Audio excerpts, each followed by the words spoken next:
Hey, this video is a compilation of about 100 short-form videos I've made over the course of about half a year. I've made sure to remove any advertisement at the end of the video, every outro where you could see this little thing. This is the only advertisement from the video. I make avatars. Check out my Gumroad. It's pretty cool. You're gonna see them a lot during this video because I use them as examples because advertisement! That being said, if you have any questions or want a video on a certain subject to be made, please comment. I would absolutely love to have ideas because honestly, after 100 videos, I don't know what to make anymore. Welcome to the first episode of my new educational series trying to teach you about Blender and Unity basics for avatar making, or tips and tricks I learned along the way. So you're trying to delete an element from an avatar.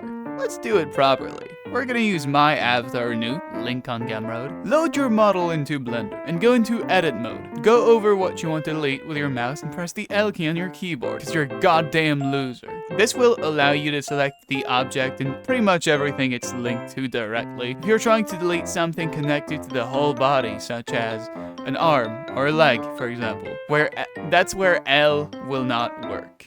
You can drag click to select in a rectangle while in a wireframe mode, or press C to have a circle selection, still in wireframe mode, and select what you need. Once you're done selecting, press the delete key and delete. Simple as that. This should take care of it for most of you. But if you want to make it optimized and proper, you want to delete the bones that are linked to it, if there are any, of course. Select the armature, go into edit mode, click the bone, and delete it. Make sure beforehand that the bone is not controlling another part of the object and that you're selecting the right bone. Otherwise, things may go awry. Once you're done deleting, save and export as an FBX, and voila. So you're trying to make a toggle for your avatar, mi little pinnerigate, but that dang VRChatFury just keeps breaking your avatar over and over again. Classic. Scoot over. I'll teach you how to do it yourself. Here's how to make a basic toggle using clothing as an example. Set your object to disabled, then go over the animation tab or spawn it from Windows. I advise you put it down here. I find it easier to work with. Then go into recording mode, click on your object and toggle it back on. End the recording. Control C the frame you just created, Control V on the frame right after. You now have an animation that will toggle your object on. Now the fun part. You're going to add a Boolean to your parameters over here into the SDK. Then go into your avatar's FX layer, add the same parameter, capitalized exactly the same. Create a new section, create an empty, take this little guy, drop the animation in here, link it up, add the condition if parameter is true and is false on the other side. And there you go, don't forget to set the weight to 1. Now go back to the SDK and into the menu, create a toggle wherever you like. Make sure it's the right parameter, and this needlessly complicated process is over, and your avatar is ready. Did you know VRChat has secret parameters that make your avatar making so much more fun? If you open up this menu, you'll find a list of parameters before your avatar's own parameters. They are VRChat's base parameters. They measure lots of different aspects of your experience, such as if you're muted, how loud you're speaking, your height, etc. This allows you to make fun things such as earmuffs when you're in earmuff mode, or mute symbol appearing when you're muted. But you can also use this to fix some issues. When working on Renew, available on Gumroad, link in bio, talking while sticking out your tongue caused some issues. But thanks to the voice parameter, I could switch between an animation where the tongue is out and mouth is slightly open, and one where the mouth is closed, preventing the lips from breaking when head patting and sticking out your tongue for the Rizzler. What kind of shader should you use for your avatar? Well, it depends, but there are a few really good choices. What people usually point to as a really good shader that's been endorsed officially by VRChat is Toony. It's optimized, looks good, lots of options, pretty awesome. There's also a little tune that you might have seen used on bases, such as Nova Beast, for instance. I personally find it looks very similar to Toony, and since I'm used to it, I probably won't make the jump, but it's still pretty good. And obviously, the shader everybody should use, the standard shader. 3 features I need VRChat to add, otherwise I'll die from unknown causes in the next 5 days. First, global colliders. Your hands have global colliders. You can interact with any Physbone that allows it on other people. You can't set that up yourself. That's kind of weird. You need to use that VRChatFury thing with a hair dryer also that kind of uses that. Yeah. whatever you guys like. Speaking of hairdryer, we could have Physbone suckers or tractors? Something that attracts or sucks polygons. You know, the contrary of a collider. That'd be so cool for like a vacuum cleaner. You guys already have a hairdryer, you can't judge me. And finally, goddamn hand physics, man. They showed off like years ago. Come on, man, that hyped me the hell up. White painting is often considered the most annoying part of modeling, but personally, I find it quite simple. Every bone has its own influence on the mesh and on different parts of the mesh. If it's blue, it means it has no influence. If it's red, it has a great amount of influence. Every color in between is simply a gradient of influence. When two bones influence the same part of the mesh will deform accordingly, and sometimes messing things up. Try softening the edges or making them harder at times, moving the edges, etc. with the tools given to you. You'd like to make a toggle for color swap. There are actually 3 ways to do it. Remember, the only difference between toggles is usually the animation. So I'll show you what you can animate. You could animate the hue. If, for example, the flowers are all on the same mesh and you have the same texture, it should work okay. But what if there are other colors and you don't want to change those? Then you can apply a new material with an edited texture. While it works, it adds to your aura calculation, minus 1000 aura for you. Now what the skibbity riz sigmas do is that they use decals. If you're editing a mesh to material, then click on the mesh and edit the material here. Otherwise, it won't work. In your case, if it's just switching between 2 colors, then input the secondary texture with the edited colors here. Let's change some values by default and bring it back with the animation. And voila, you're now based in red pill. VRChat contacts are one of the most fun and versatile features in the game, so how'd they work? Well, they're essentially toggles, i.e. buttons. They can be Boolean or float, Boolean being true or false, and float being between 0 and 1, including 0.5, 0.4, etc. Non-full numbers. You can make those toggles activate depending on many factors.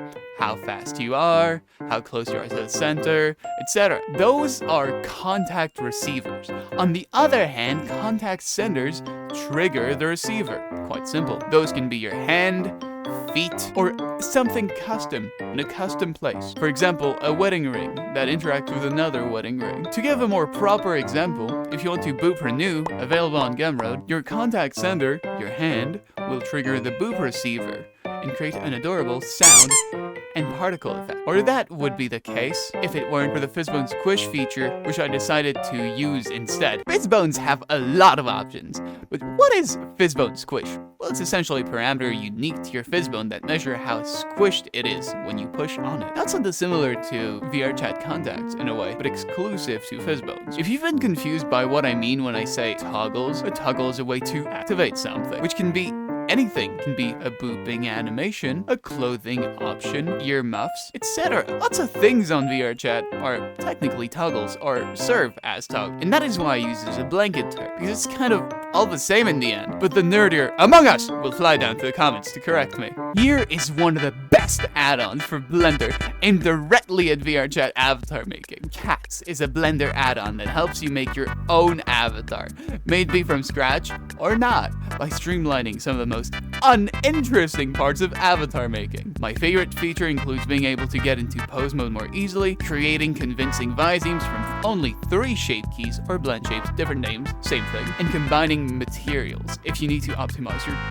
dirty avatar. Did you know about the secret VRChat feature? VRChat avatar making is often quite complicated, and you might not know how to troubleshoot. Luckily, VRChat has some tools that'll help you with that. I mentioned the debug menu to access some very niche parameters the other day, but you can view all your avatar's parameters there, and their state to ensure they're all working well. Also, avatar overlays are very useful. They allow you to see your and your friend's dynamic bones and contacts, to check if they're working, or to make sure they're exactly where and how they should be. Did you know about this trick to ensure a more comfortable full body tracking experience on VRChat? If you use full body tracking, you might be used to having to recalibrate from time to time, maybe because of some occlusion issue, or because your trackers have moved slightly. Well, I have a solution for one of those. I present VR Crocs. Attach your feet trackers to your Crocs and put them on. Your trackers won't budge, and you'll have to recalibrate much less. Did you know there was a way to prevent most crashes in VRChat? For the EIC update, and even now, you find a lot of people crashing. And while it is unfortunately a part of the game, there are ways to prevent it. First off, safety settings. Personally, I don't show anybody's avatars except my friends, or a few select people. It's one of the best things to prevent crashing. Another thing for public lobbies is avatar culling, allowing you to hide avatars that are far away and only show a certain amount of avatars. This helps a lot, but the most important feature that I see few mention is the particle limiter. If you haven't got it enabled, do it right now. It is such a lifesaver. Did you know that you can add AudioLink to any avatar you like? It's simple, really. You need to use the Poyomi shader. Turn on AudioLink, which will spawn lots more options under many settings. You could sync up the emission, for example, the rim lighting, or pretty much anything to AudioLink, allowing for endless creativity, making your avatar look unique. Did you know that you can add a Blendshape to any VRChat avatar you own? It's painfully simple. To do that, you must go into Blender and click on your model and this little triangle. Now you'll see every blend shape your avatar has. You can click on any of them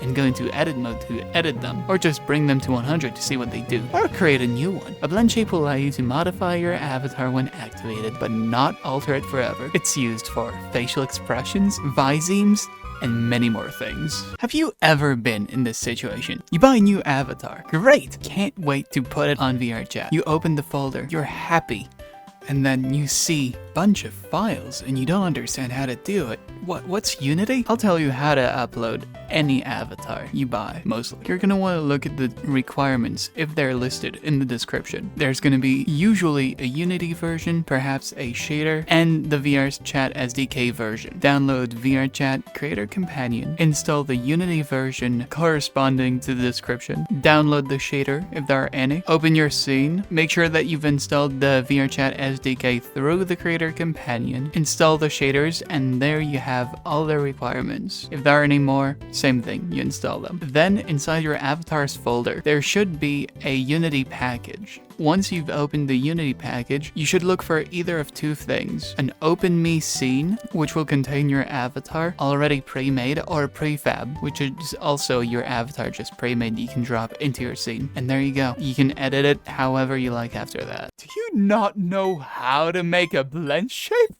Fine, I'll indulge you. Go into Blender on the green triangle tab, then add a new blend shape. Go into edit mode and make the modifications you want your blend shape to make. Then go back into object mode and you're done. You can view the changes with this slider by pulling it from 0 to 1. Also, if you want to make modifications in sculpt mode, make sure to pull it to 1 before entering sculpt mode. Otherwise, you will not be able to do anything. Did you know that you didn't need to use VRCFury or dig into your avatar's armature to add a piece of clothing? It's super simple. Open your avatar's Blender files and import the piece of clothing. We'll assume for this tutorial that it doesn't have any additional bones. We'll cover this in another one. Then delete the clothing's armature, go into the wrench tab, and select your avatar's armature instead. Export it, and you're good to go. Are you confused when someone tells you about visemes and blend shapes? Here's a quick vocab lesson for VRChat avatar making.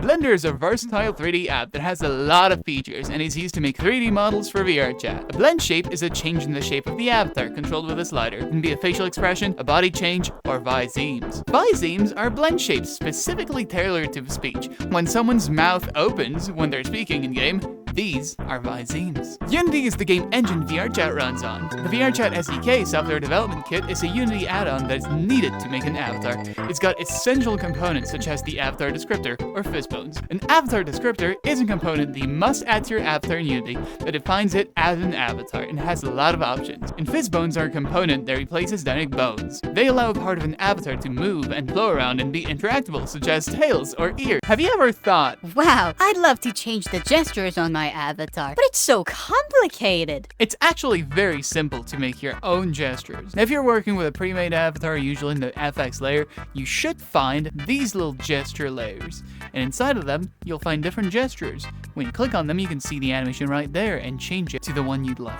Are you making your first avatar and thinking, I don't know what shader to pick, and how do I even set it up? Well, fear no more. What you want to do first is create a new material and make sure you've installed the shader. Now, you'd like to apply the shader on the material. Click on the material, and right up here, the shader tab. Find the shader. I would advise you use Poyomi too. Go directly onto the shading tab. There you'll be able to see the most important settings when it comes to the looks of your avatar. Do you want it to look toony, realistic, out of this world? Experiment. Try things, and maybe you'll find something you like. Are you confused by emissions? Here's the gist. Emissions make your avatar, or part of your avatar, glow. When setting them up, you'll see two slots, emission map and emission mask. The emission map dictates where your avatar will emit light. Well, you can think of the emission mask as a cardboard cutout above that emission map that restricts the emission even further, which can help you create cool effects like changing where the emission appears depending on an animation. Is your avatar texture memory too high? You can fix that in Unity. Go to your textures and select them. You can change the resolution right there,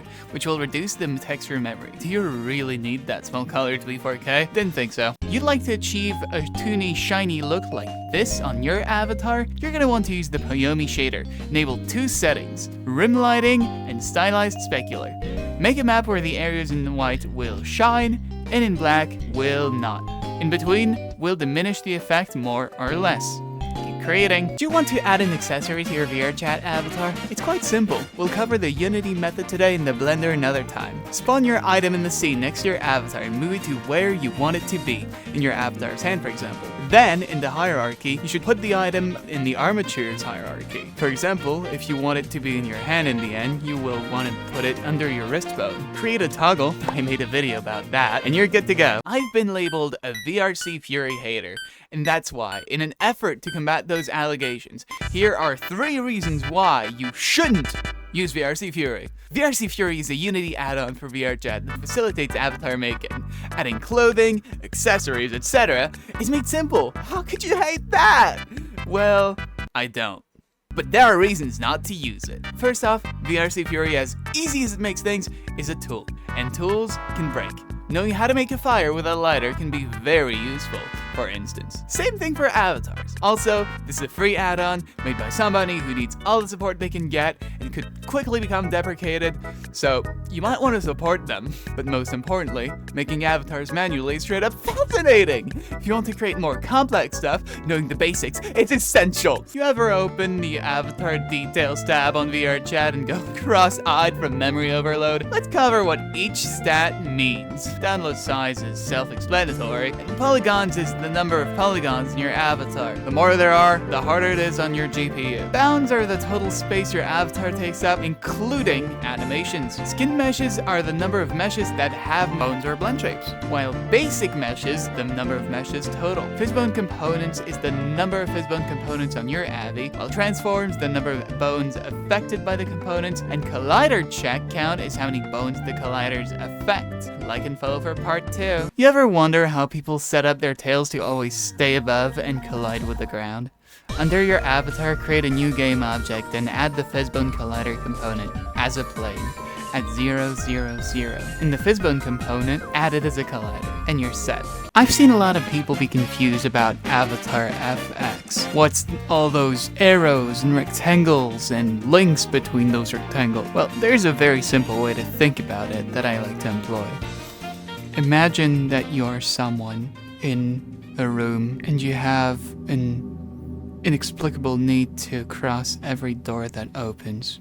And sometimes a door opens. You enter. It's a long, long corridor. You come out of that corridor into a new room, empty. And you wait. The door closed behind you, and you're forced to wait for what seems like hours or days. VRChat hides everything that is attached to the head, may it be hair, ears, etc. But it doesn't have to be that way. The VRCHeadchop component allows you to show things attached to the head, as long as they're linked to a bone. Simply add the component to a game object and choose the bone, as well as when it applies. Here's a neat way to save performance without sacrificing detail. Cutout allows you to literally cut out any part of the mesh through the texture, kinda like cutting a shape out of a piece of paper. This can allow you to make complex shapes out of very few polygons. I hate it whenever I'm in full body and I decide to click on a seat, and it just shoves me into this half-baked sitting animation. Luckily, you can disable that. Simply go into Unity, create a new animation controller, and put it in the sitting section of the avatar descriptor, and you're good. When creating clothing for an avatar, you may have noticed that sometimes, especially around the elbows or knees, there'll be some clipping. There's a neat trick to get rid of it though. Of course, you can just get good, push through, become some divine entity, but you can also simply shrink the body parts hidden by the clothing. You got your avatar ready in Blender and you'd like to upload it? Here's a quick overview of how to do it. First, export it as an FBX and create a new avatar project with the latest SDK with VRChat Creator Companion. Import it in there, turn on read and write, and legacy Blendshape normals. Make there a humanoid, and then place in the scene and add the VRChat descriptor. We'll cover that guy in more detail in another video. Add materials, I have a video about it. Then open the VRChat SDK window, it'll tell you if there's any errors, so fix those before you start uploading. Set the pixel yourself, and your avatar is uploaded. You ever open Unity, try to make your avatar in a... What is this? Ah! Hold up, let me explain. The VRChat descriptor defines your avatar as an avatar. This area is for lip sync. Usually avatars use visemes. You can also use bones or Blendshapes to emulate that. EyeLook will automatically move your eyes around to look at people. And playable layers tell what your avatar can, can't, and should do. The menu and parameters are essentially the interface between you and your avatar. Koku's a big meanie VRCFury hater, so I'm gonna teach you how to add clothing with VRCFury. First, in Unity, import your avatar and its prefab, and make sure you apply all the materials you want to apply. Then, line them up and add two components, armature link and full controller. For armature link, it's to link the armatures together. If there are any additional bones on top of the original armature, it should be fine. Then for the full controller, make sure you include the menu, the FX controller, and the parameters. You ever want to create bones for your avatar? Super easy. Go to Blender, add armature, single bone. In edit mode, you can move it around, and if you select the tip, you can extrude it with E. And generally, most controls that apply to vertices also apply to bones. If you want to white paint, go into object mode, select the armature, shift-click the mesh you want to white paint, and go into white paint mode. Did you know rigging is pretty simple? Rigging is separated in two key components, placing the bones and white painting them. Today we're going to cover where to place the bones. Before we begin, when you're placing the bones, place all of them as close to the center of the mesh as possible, and make sure they're parented to the right bone. The hierarchy is extremely important. Finally, try and make sure the bones are as straight as possible by pressing the Z key when extruding. The hips should be right above the crotch, while the spine positioned between the hips and the chest. The chest ends before the neck begins, and obviously the head bone is right inside the head. Then right and left leg go into right and left knee, leading into right and left ankle. It's not advised for most models to add toe bones, but do what you must. You can add shoulder bones if you'd like, but right and left arm and right and left elbows are crucial, leading into the wrist, and each finger has a naming scheme, so make sure you get it right. Here's the secret to weight painting that nobody tells you about. Weight painting is quite simple. A bone controls an area, so paint that area in red if you want it to move, and blue if not. Colors in between are degrees of influence, but you may run into some issues. For instance, maybe something is deforming weird or not moving enough. What you need to know is that bones weight painting overlap one another. If you run into those kind of issues, check if that part of the mesh is not affected by another bone's weight, and remove that weight from the other bone. If a part of your mesh is straight up not moving, you need to weight paint it. Generally, the smooth tool as well as levels are quite useful in that regard. Finally, don't blame your mesh for bad deforms. Sometimes it is true that your mesh may be suboptimal, but most of the time, you can manage. Did you know? A lot of avatars use a lot of materials. Some even have what they call misc materials. And while this is nice for organizing things, it's completely unwarranted. Most effects can be separated with maps, meaning one material can have multiple different rendering methods, which can make it look vastly different depending on the area. This doesn't apply to everything, but it's good to know before adding 50 materials for no valid reason. VRChat added some new secret features to the SDK that are straight up amazing. First, they updated the icons for parameters and menus, as well as the whole UI for them. But that's not all. They added those new VRChat constraints, which are optimized, but also have a lot of features. For instance, you can choose the parent and child of the constraint, independent of where the component is placed. Choose multiple parents and children to constraint, lock and unlock it. That thing is straight up overpowered. Making a toggle on a VRChat avatar, it's surprisingly simple. Of course, you can always use VRCFury to automatically create a toggle for you, but it lacks control. First, create an animation. Click on your character, create a new animation, record it being toggled on, and turn it off by default. Make sure to remove the animator controller always.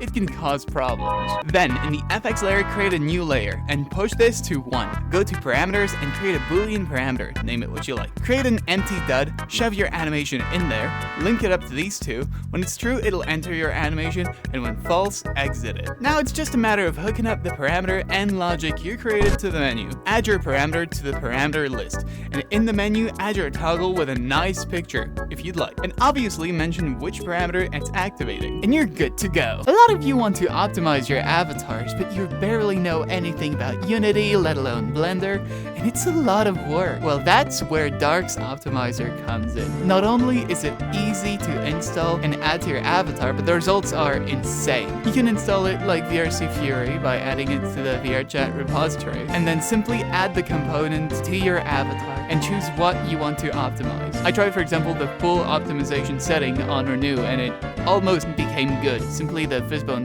component count stopped it from being good. A large part of optimization takes place in Blender, especially when it comes to reducing polygon count or creating the model with low poly count in mind. Here are some tips. You can easily remove a row of edges by selecting it and selecting Dissolve Edges. Think about what details matter. Does your Avi really need this many polygons in an area that isn't even going to deform that much?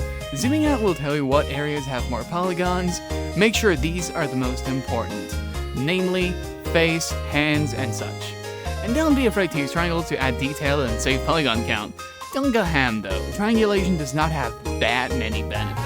Deleting what is unneeded and keeping what matters. In short, making conscious choices. This must stop. It's not very common, but on occasions you will see an avatar with read and write disabled. Essentially, read and write is the ability for Unity to know how many polygons the avatar has. Having it off will tell your computer your avatar has 2,147,483,647 polygons. So please turn on read and write. A lot of people don't know how Radial Puppets work when they're pretty simple. Essentially, they're a transition between two states, or animation, or a way to travel through an animation. For instance, this Radial Puppet makes my ears go from up to down. And this one allows me to travel through an animation with different t-shirt decals. To set it up in an FX layer, simply create a blend tree in 1D, add a float parameter in your animation. Add that parameter to your parameter list, and in your menu, add a Radial Puppet as well as the parameter you just created. Being able to control your tail through your menu is pretty cool. Here's how to do it. First, create 5 animations. Up, down, left, right, and nothing, where nothing is going to happen. For the other 4 though, you're gonna create an animation by going into the Animation tab, click on your Avi, creating a new animation, recording and rotating the tailbones accordingly for each position. Then, add 2 float parameters to the FX and parameter list, tail Y and tail X, or whatever name floats your boat. Once that's done, in the FX layer, create a new layer, set the weight to 1, and create a new blend tree that you're going to set to 2D. Add the 5 animations, and put nothing at 0, 0. The other 4 animations will be set up around it like it would in the menu. Here's mine, for example. It must be at equidistance if you want it to work properly. Then set up in the menu like so, and you're good to go. Something I was wondering about when the Avatar SDK 3.0 came out was, why is there a parameter list? It actually makes a good bit of sense. Essentially, it's to apply a limit to the number of things on your Avi that you're sharing with others by counting them in synced bytes, essentially limiting the amount of data an avatar uploads to others, preventing abuse. That is why you have to specify if something is synced or not. In that same vein, if you want to have more things on your avatar and you don't care for others to see them, you can simply unsync them and they're not going to be counted. Is your avatar's mouth just stuck slightly open at all times? It's a very common problem. A lot of people just think it's unfixable, but it's really easy. Simply click on your mesh, go into the rig section, and remove the jawbone from your head. Apply it, and it's fixed. Did you know that you could see stuff stuck into your head? Usually, VRChat hides everything that's stuck on your head, except if it's attached with constraints, for example. What if you wanted to see, for example, your nose or ears? Well, there's a component specifically for that called the HeadChop component. By selecting the bone you want to show, for example, your ears or your nose, it will show up in first-person view, which makes the experience perhaps a bit more immersive. VRChat is pretty great, but but there are a few things I'd like them to fix. First, large lobbies. They've been tested in events such as Virality. They've proven to be pretty laggy. Another thing that's essential for many is face tracking. An actual, honest-to-goodness implementation that doesn't take away parameters would be extremely welcome. But more importantly, this insane interaction with hand tracking. Please make it happen. I need it. Did you know that your eyes can move on their own semi-realistically? So if you click on your avatar's descriptor, you'll be able to see there's an EyeLook section. There you can input your eyes' bones and position and rotate them accordingly so that you can look right, left, forward. By doing this, you effectively create a range of motion that VRChat can take advantage of to move your eyes into. In that same vein, you're also creating limits, sparing your eyes from going too far into the ether. Did you know about imposters? No, not this kind. This kind. VRChat introduced them a while back, but few actually know about them. They're an alternative to fallbacks you can make in just a click by navigating to your avatar on the VRChat website and clicking right here to create one. Now you don't need to make actual fallbacks anymore, and it works pretty well. If you're anything like me, you sometimes break your avatar and need to manually copy everything onto a new version, which takes so long. That's why Pumpkin's tool is a thing. You can simply select your new avatar, the old one, and transfer pretty much everything to it in a click. That's the good stuff. This secret is absolutely mind-numbing. So I was trying to fix an issue with the eye bones on Renew the other day. Link in bio. And I discovered that only the position of the bone's root matters. Even if it's pointed in the wrong spot, it'll still work perfectly fine. Which explains some avatars being like this. Why? Why would you do this? This is MMD. It stands for Miku Miku Dance and is originally from an animation program that lets you animate Hatsune Miku dancing and singing to music. Some worlds in VRChat, however, allow you to play those dances and sing with your own avatar, as long as you have the right blend shapes and your avatar set up the right way. This is the case of iWise MMD World, for example, which I'm currently in, and personally, I really love. Adding MMD Blendshapes is pretty simple. First, make sure your mesh is named Body. Second, in Blender, you'd like to copy the following blend shapes like so, and rename each one after their corresponding hiraganas. A, I, U, E, O, N. Make sure when renaming there is no space in the name.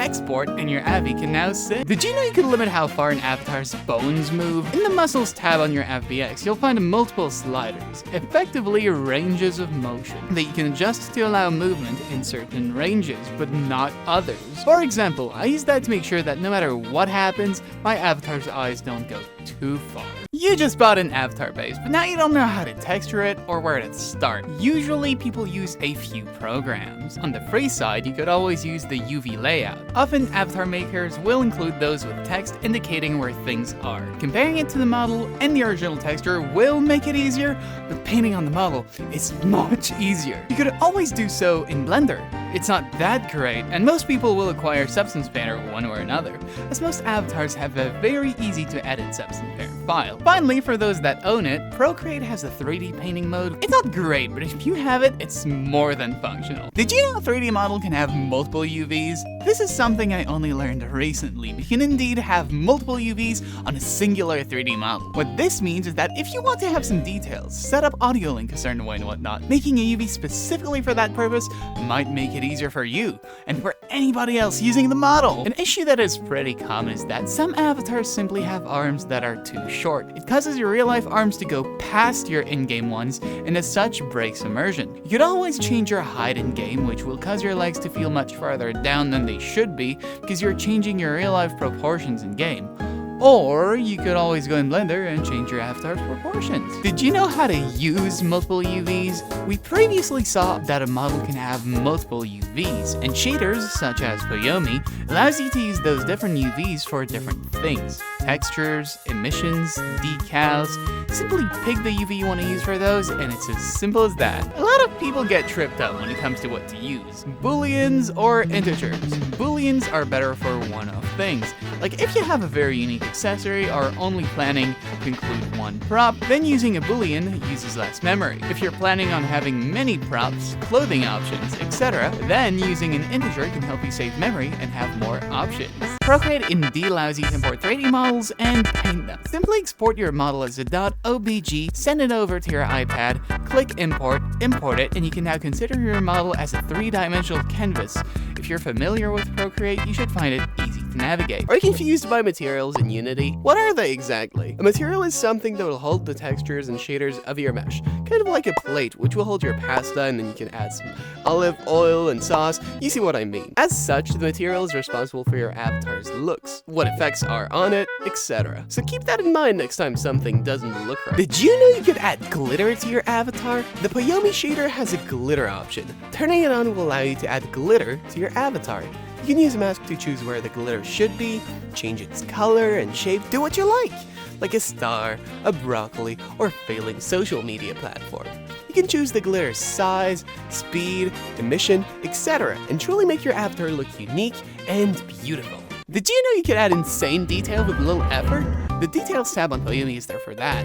Using a mask and choosing a small texture, you can add a great amount of details to parts of your avatar without sacrificing performance. Pro tip, turning on stochastic sampling will make the pattern random for more realism on some textures. Have you ever seen this amazing depth effect on avatars that makes it look like there's a whole galaxy inside of them? That's because they used a panosphere. We've seen details yesterday, and by setting the detail texture to a panosphere, you will achieve the same effect, essentially turning the texture into a sort of skybox inside the avatar that creates a fake sense of depth. Honestly, really cool and trippy. How could I not know about this? Matcaps are one of those things I heard about all the time but never actually knew about. They're essentially a way to apply an image on top of a model and have it move relative to the viewer, kind of like panospheres, but without depth. They use those sphere textures, which are quite intuitive to understand what you're getting into. This is very useful for creating quick and realistic reflections or metallic effects. Did you know you could stuff anything you like inside of you? Polygons have a front and back, and usually back is on the inside of the avatar. Backface allows you to assign a texture to the back of your avatar's polygons. As such, you can add texture detail without ever increasing poly count or hide secrets inside of your avatar. Did you know I keep hearing voices in my head? You're in Parkour Civilization. Someone forgot VRC Spatializer. There are two kinds of sounds in VRChat, 2D and 3D. 2D sounds are a type of sound that will play in your head directly in your headphones, whereas adding the VRC Spatializer component to your sound effect will make them spatialize. As such, 3D is preferable if you don't want your avatar immediately hidden. Did you know VRChat loves it when you're edging? The VRChat performance ranking system isn't great. The problem many decry with it is that it is not weighed. An avatar that goes beyond in one stat is going to be judged very poor, when another that maxes out every stat is technically less optimized but could be judged as poor or even better. Perhaps adding VRM usage as a metric could help better gauge the impact on your GPU. Shader. Cut it out! That's what setting Poyomi to Cutout will do. This allows you to make an area transparent, essentially deleting parts of your avatar without touching the polygons. Of course, you can make the texture transparent, but while working on something, you can always use an alpha map, which will dictate what is and isn't cut out, just like a mask. It's extremely useful, especially for optimization, when you'd rather put more effort into your textures than waste precious polygon. Did you know this impressive wrist technique? UV discard allows you to make extremely optimized toggles. It works by creating a new UV and setting it up in Blender in a 4x4 grid. How this is set up reflects the different boxes on Poyomi. This will allow you to make parts of a mesh disappear at no cost. Its polygons will technically still be there but left unrendered. This can allow you to cut down on meshes very easily. Did you know you need to pull it out? One of the most common issues for Blender beginners are those weird shadows that crop up when making or modifying the mesh. There's an easy fix for that. Select your mesh in edit mode, press Alt-N and select these three options in this order. Recalculate outside, reset vectors, smooth vectors. This will allow your mesh's normals to go back to normal. Do you want to learn Blender? Anybody can learn Blender. I learned it on my own thanks to many resources, and here are some of them. I started with a Blender donut tutorial. It teaches you the bare essentials. It's a bit boring at times, but you'll be glad you followed it. Then you should watch content that pertains to your interests. If you want to learn how to model characters, then speed modeling videos. If you want to make renders, then rendering videos, etc. Look at how they do things, emulate it, learn from them. And finally, with this newfound knowledge, make your own thing. It will arguably not be very good, but it's the first, and if you persevere, you'll make awesome stuff. Your face is covered in a thick, white liquid? Anyway, how does face tracking work? Simplified to the extreme, some headsets have integrated devices that allow to track different emotions. To do so, they simplify them by assigning values to certain facial muscles. This data is then transmitted through OSC to an app such as VRC Face Tracking. which will convert these values to something your avatar can actually understand. Your avatar, in turn, needs to have the logic behind it to understand it. The VRC tracking website has an awesome guide to easily install it, and you need to create blend shapes that will reproduce facial expressions assigned to each muscle. This is a lot of work, but arguably worth it. Why are you naked? Adding clothing to your avatar can be very scary, especially if you just got an avatar base and a piece of clothing. A lot of people used to simply place the clothing's armature inside the avatar, which works, but it's very time consuming. VRCFury allows you to add clothing to your avatar in rendering time without touching Blender. Simply add armature link to the clothing option and place it inside the avatar. As long as they're lined up, everything should be fine. Did you know it's easy to get head? You can enlarge anything you like without touching Blender. Please note that this might cause some issues with how your avatar looks with some movements, but heck, it's worth it, right? You simply need to go into your avatar's armature, click the bone link to the part you want to make bigger, and change its scale. It's bigtail time, baby! Did you know you could catfish people? Making your avatar quest compatible with VRC Quest tools is extremely simple, as we've seen in an earlier video. But what if your avatar simply didn't meet the requirements? Technically, an avatar doesn't need to be the same between PC and Quest. This means that if you wanted to look completely different, depending on the platform, you can. Simply upload the PC avatar, copy its ID, and paste it on the avatar you want to upload for Quest. If you ever feel safe, just remember, I'm out there.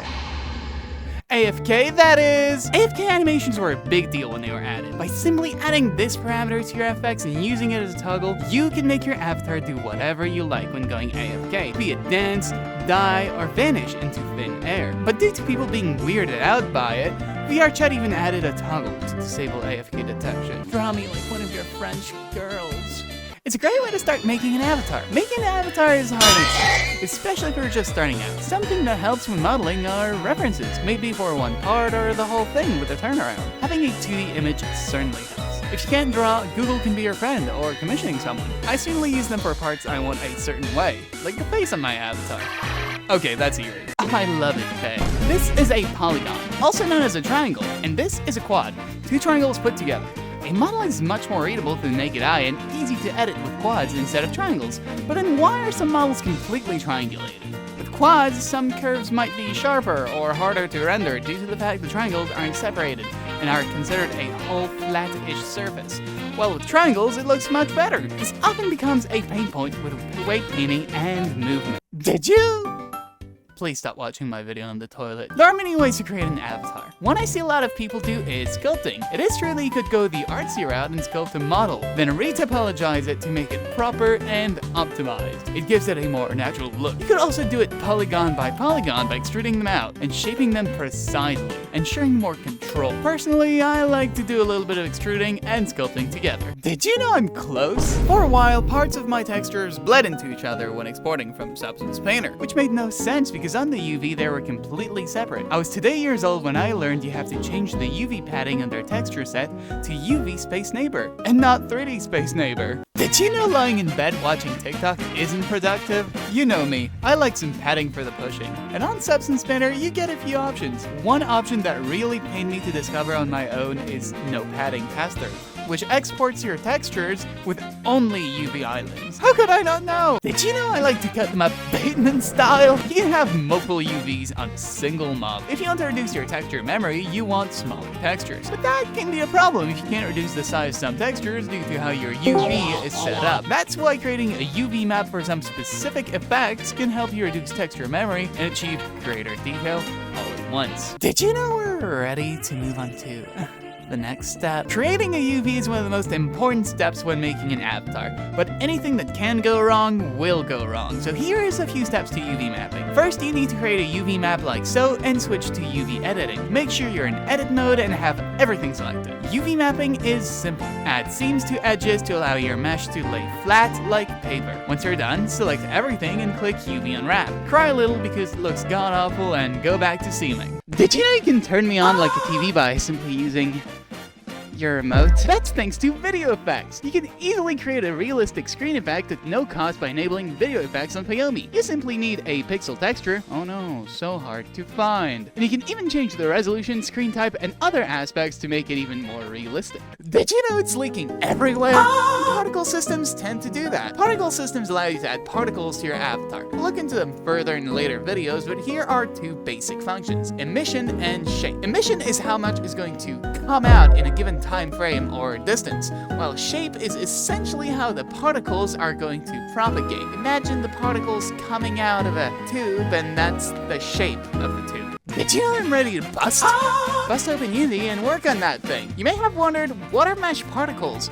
Well, they're particle systems that use meshes instead of flat textures for particles. This means you can use 3D models as particles to create amazing effects. You can simply go in Render and change the render mode to mesh and choose a mesh. This is very unoptimized, so be careful to not use too detailed meshes and limit the max particles. Did you know we have a lifetime to get to know each other? I'd rather start on Unity though. A term often used across particle systems is lifetime. The particle is seen as a living being and its time alive is its lifetime. This lifetime is designated by start lifetime. You can change quite a few things from size to speed to rotation. You can truly alter the course of a particle's life. Did you know you can always fall back on me? If you have a fallback yourself, that is. The fallback system allows you to see other people's avatar even if you don't have them shown, instead showing you a lower quality or completely different avatar instead. You have a few public ones available, but you can create your own. Simply make what amounts to a Quest version of your avatar must be good or better on Android. If the avatar is not optimized enough, it can't be used as a fallback. When the check says it's good, upload it on Windows, then Android, and you'll find it in your fallbacks. Did you know you can really press my buttons? We've seen before how contacts can become buttons, but they can do much more. Using them intelligently, you can truly achieve amazing stuff. For instance, on the Rexu, contacts are used to lower the ears depending on where the head is tilted, while Ray's magic spell system uses contacts to detect where you click, allowing you to draw complex sigils for spells. Did you know it's not all about logic? There's also a portion of the feelings. You know how to create a toggle. The logic behind it is quite simple. You can also deactivate an animation with that same logic, but it can become much more interesting. For instance, I assume Ray's magic system could work by using a series of animations that also serve as steps, which you could deactivate if not done in the right order. In short, you can use extremely simple tools to create something much more complex. Did you know you're gay? We've talked about AudioLink in the past, a system that connects avatars to the world to make them glow in sync with the music. But there's something you can do to make it even better. Using AL Theme 0 to 3 in place of the emission color, you will directly link your avatar to the AudioLink panel in the world. And linking those different emissions to different themes and different effects, you can get some amazing results. Did you know constraints aren't just bad stuff? You can use constraints to attach objects to your avatar without delving into the hierarchy, which is pretty nifty. You can also attach items to the world. By selecting Phrase to World in the position and rotation constraint, you will create a world-constrained item. Avatar base question mark? You can even animate the option to place the object more easily.